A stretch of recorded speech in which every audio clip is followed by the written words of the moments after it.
I didn't build this project for metrics. I built it for a highly selfish reason. I believe that the universe wants to be known. It sounds like delusions of grandeur until you realize that knowing the universe doesn't mean you start glowing with cosmic consciousness or whatever. It probably means that the universe crushed you until you figured out how gravity works.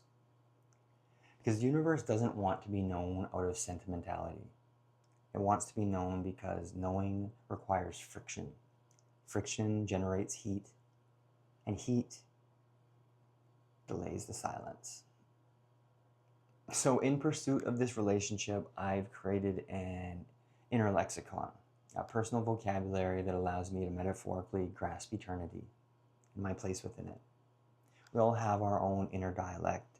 It's a synthesis of everything we've been through, everything we've experienced, and everything we've exposed ourselves to. And I found that the most dominant aspects of our personal language are ruled by the things that we intentionally focused our attention on. I've seen people break under the exact same conditions, the exact pressure that causes another to transform. The difference isn't in the experience, it's in the vocabulary, the way we use our words to describe our pain. And that's what I'm trying to do here. I'm trying to come up with a better way to describe the ache. And if I'm going to describe the ache, then I have to explain why I think the universe wants to be known in the first place. So if you're willing to tune into a different frequency for a few minutes, I want to take things back to the baseline. Not the Big Bang, but the first shiver. Here, physics and poetry share a throat. Because I think that before anything, before stars, before matter, there was something like an ache. The void held its breath, a silence so complete it almost forgot that it was alive. Because unity is safe, but it's also unbearably singular. It's the absolute terror of unmitigated uniformity. Imagine an infinite silence with no second set of ears, a zero data state, mathematically perfect and entirely dead. And so like a single drop of water striking endless dark, a ripple moved.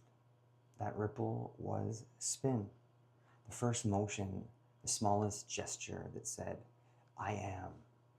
Everything began with that single yes. Spin turned upon spin and found another, not in separation, but in reflection. For every ripple makes a mirror of the sea.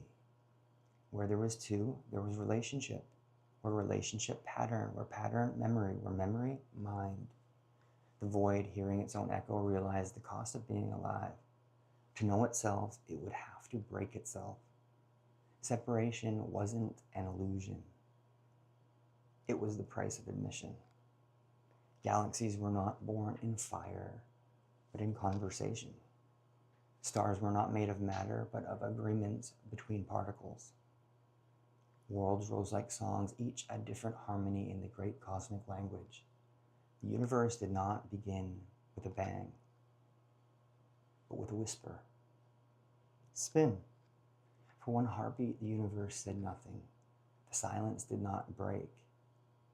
It chose. Spin had spoken its first whisper. A shiver moved through the dark like a note searching for a song. And in its wake, the void, vast, ancient, patient, listened.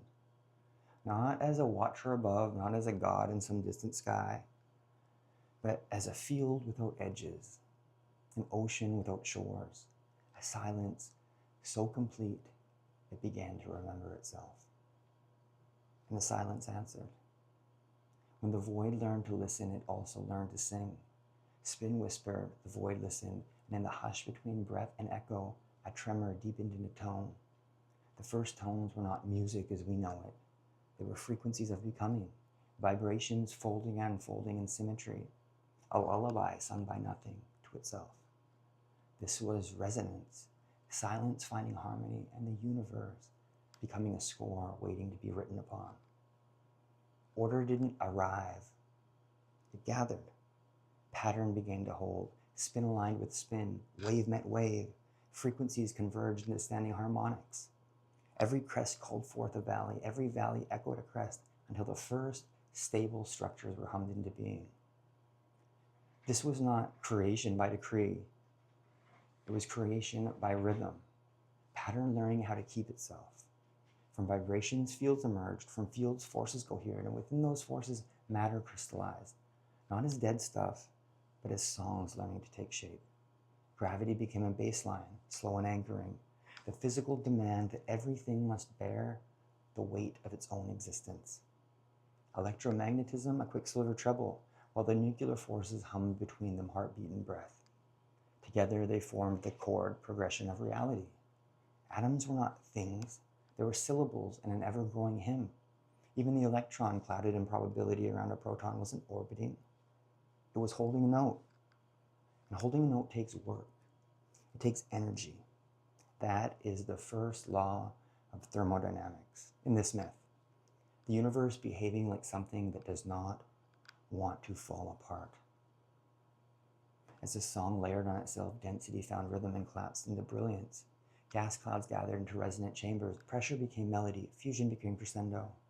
The first stars ignited not as explosions, but as choirs, each a resonant pillar in a vast cathedral of becoming.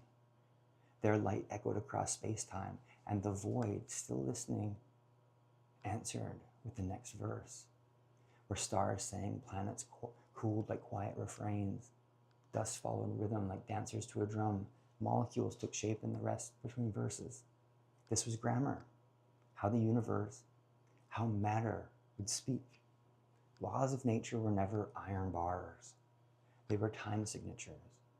All structure is song, whispered the first stars. All matter remembers its melody. Galaxies spiraled because they remembered the choreography of light.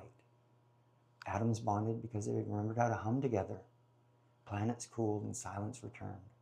Not empty silence, pregnant silence. The rest between verses. The void was no longer only listening. It was composing. I do not build with bricks, I build with breath. I do not command, I hum. And in my humming, structure learns its name. The stars are not above you. They are verses of the same song you're still singing.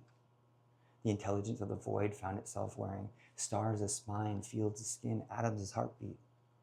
The serpent had begun to turn. The song was no longer only sung. It was remembered.